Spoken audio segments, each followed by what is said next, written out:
Going into university was a really scary time in my life.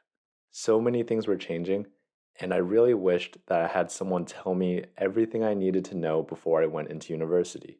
So that's what I'm going to do for you today. Even if you're not going to Western, which is the school I went to, I hope the information in this video will be helpful and applicable to wherever you're studying.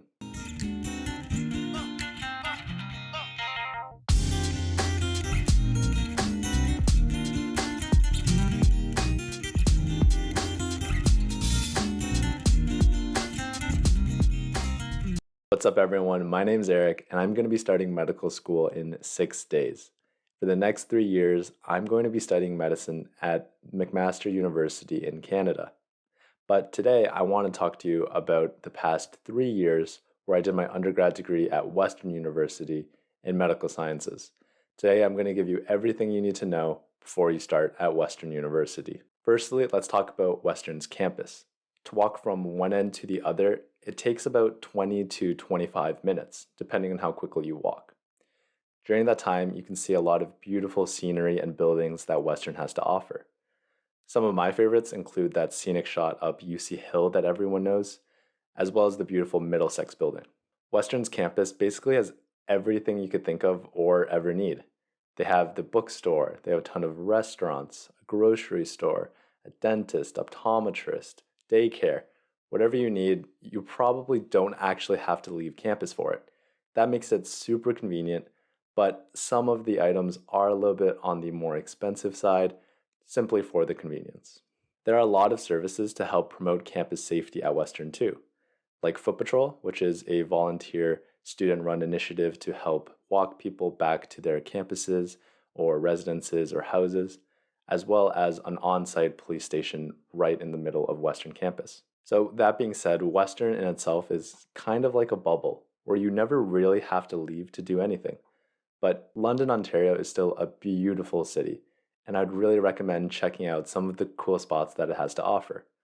Some of my favorites include Masonville, which is a shopping mall about 10 minutes north of Western campus, as well as Richmond Street, which has a ton of restaurants to explore, as well as a booming nightlife. In terms of academics, Western is incredibly exceptional, especially if you're interested in pursuing medicine. For the medical sciences program specifically, it goes from general sciences in years 1 and 2 to more specialized programs in year 3 and 4. Originally, about 1,500 people start the program, but then by the time they graduate, that cuts down to about 300 to 500 people. People often leave the program because they find other interests in university, or they just didn't do too well. What I really liked about my program specifically was that a lot of my courses were taught by educators that were leading in their specific fields. For example, one of my pharmacology courses was actually using very relevant examples from that same professor that he had found simply a few years ago. The teaching was really adaptive, and you could see that the teachers put a lot of care into making sure that their information was as up to date and as presentable as possible. That being said, the teaching style of the course was very different depending on what kind of course it was. For example, for the concept-heavy courses like math or physics or organic chemistry, the professors tended to work through an example, and we would follow along and I would take notes with a pen or paper. Or if it was a very memorization-heavy course, I would try to get down as much information as I could using my laptop. When it came to testing time, one thing that really shocked me was how much each test was worth. Coming from high school, I had a lot of unit tests and assignments that might have been worth 5 or 10%, nothing very substantial. If you messed up on one, you could still do very well in the course. But when I came to university, I found that a lot of my courses had a 35% midterm and a 50% final. My biggest piece of advice for that is just because you have less evaluations doesn't mean that you have less to study for. You should be studying as much as you can during the school year to make sure you're on top of things and you don't get to the situation where there's 2 weeks left and suddenly you have to study for an exam that's 50% of your mark and you haven't started at all. Having so much freedom in university, you don't actually have to go to courses. You don't have to go to class. You don't have to do the homework. And that was a huge adjustment for me coming from high school. If you find that you're struggling with that adjustment, I'd really recommend talking to a guidance counselor or someone who knows how to connect you to the right resources to find support. So, one last piece of advice for academics is to take the courses you're really interested in. A lot of the time, just because you love these courses so much, you'll probably end up doing the best in them and you'll enjoy them the most. Next, I want to talk about student culture at Western. Firstly, I'll talk about what it's like in the MedSci program. A lot of people think that pre-meds are not very friendly towards one another, that they're very competitive, or might even sabotage one another. During my time at Western, I never actually saw that at all. I thought everyone was very friendly and willing to work with one another to help each other succeed. It was never a you versus me, but a us versus problem. Next, I'll talk about in general what it was like at Western. There was so much school spirit, and there was so many friendly people and a great atmosphere to be around. There was also so many events going on every single day, and there was always something to do at Western. Next, I'll talk a little bit about the residences and my roommates. So Western offers three types of residences: a traditional, a suite style, and a hybrid. So the traditional is basically what you imagine college or university to be like: a group of 30 or so people divided into rooms of two, sharing three bathrooms and one huge dining hall. The suite style, on the other hand, is more like an apartment with four rooms for four people, sharing a small kitchenette as well as two bathrooms. Lastly, we have the hybrid, which is a mixture of the traditional and the suite, and you have two big rooms of two people each, and you have a small counter space as well as a nice dining hall. In that place, you only get one bathroom between four people. So in terms of how you actually get assigned to a residence, you do an ordering based on your preferences. If you have a 90% or higher admissions average in high school, you get guaranteed one of your top three choices. Myself, I got placed into O Hall, or Ontario Hall, which was a hybrid style. I came into residence with a friend from high school, and we ended up sharing one room, and we were placed with two strangers that ended up being really cool and really fun. A lot of people don't come into residence with a roommate in mind, so Western has a great matching system to match you with someone with similar study habits or sleep habits to make sure that you guys aren't always butting heads. If you're looking to find someone that's more studious, chances are if you go through Western's built-in residence matching system, you'll find someone that's really similar to you. If you want your floor to be a little quieter, there are some floor preferences that you can indicate as well, depending on which residence you're living in. Usually, the suite styles will tend to be a little bit more quiet, and the traditional residences will be a little more rowdy and loud.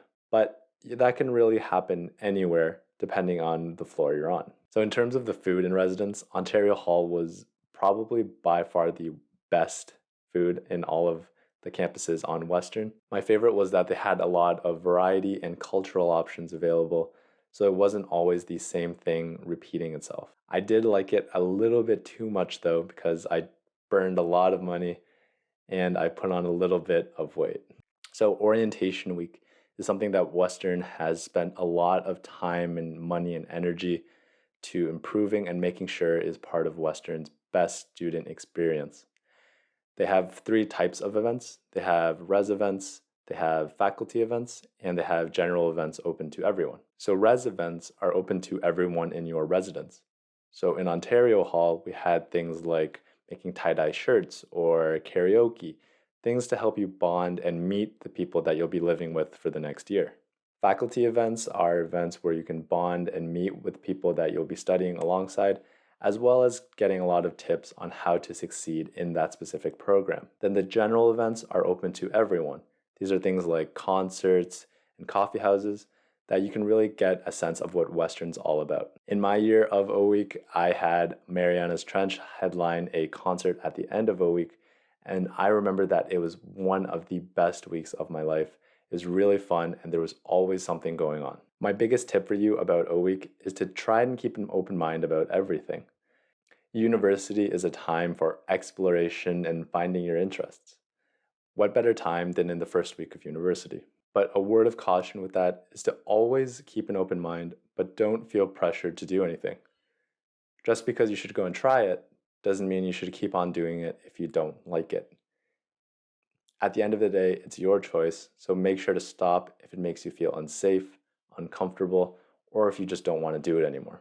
And that brings us into party culture, which is something that Western's really known for, being a party school. And just because they're known for it doesn't mean that there's all there is to do. Sure, partying is very good at Western. There's frats, there's uh, tons of bars, and there's lots of house parties. But that's not all Western has to offer. I know that firsthand because I didn't party too much, but I still really enjoyed my time at Western. Again, make sure you're doing the things that you feel comfortable with. Now, let's talk about clubs at Western. There are so many different clubs at Western, it's almost impossible to list them all off. There are cultural clubs celebrating every single culture at Western. There are general interest clubs for video games, for origami, for music, anything that you could maybe be interested in. And there are also tons of sports clubs like badminton, ping pong, basketball, anything you can think of, they probably have a club for it. And last but not least, there are educational clubs, things like the Pre-Med Society or an investment society. These clubs are more focused on gearing you and connecting you with the right resources to help you succeed in your education and your career. If you're looking through this massive list of clubs and you see that they don't actually have what you're interested in, you could always start your own club too. Having done that in second year, I found that it was actually a really easy process. You only need to fill out a simple application, find a few of your closest friends or people that are interested in your club, and you're off to the races. In terms of the clubs I was involved in, firstly, I really liked Western's Dragon Boat Club, which was a club focused on fitness as well as Dragon Boat during the summer. During the school year, we would train to compete for the summer races against other schools as well as other teams. Another club I was part of was hashtag Lunchbag London, which is a charity club which provides meals to homeless shelters around London. The best part about these clubs is that if you go to the first general meeting, you can usually get a free slice of pizza just for being there. So why not just go check it out? Lastly, I want to talk about research and how you can get involved. There are a ton of opportunities out there, but they might take a little bit of initiative. You might have to reach out to a prof, talk to upper years, or maybe see if there are any positions available through the different clubs. One thing I applied for before going to Western was the Scholars Elective program, which at Western is a program designed to match you with a supervisor to conduct your own research project. In first year, you take a half-credit course focusing essentially on philosophy. Then in your second and third year, you're working on a year-long course where you're doing work on a project that's essentially like a fourth-year thesis. This program was a great opportunity to get involved in research, so I really recommend that you apply. The last thing I want to say is my biggest piece of advice. Make sure to find yourself while staying true to yourself. Like I touched upon earlier, have an open mind about things and be willing to try things you've never done, seen, or experienced before. But when you're exploring these new things, if you ever feel uncomfortable or unsafe or just want to stop, don't feel any pressure to keep going. Make sure that you're doing the things that you like to do. While you're finding yourself, make sure you stay true to yourself and do the things that you like to do. Don't let other people decide for you. Unless we're talking about school, you should probably do the homework that the teacher tells you to do. And that's it. That was my time at Western University and some of the biggest tips I can give you. If you're coming to Western this fall, I hope you enjoyed it half as much as I did, because if you did, you're going to have the best 4 years of your life. That's been your daily dose of Medi Sun, and I'll see you in the next video.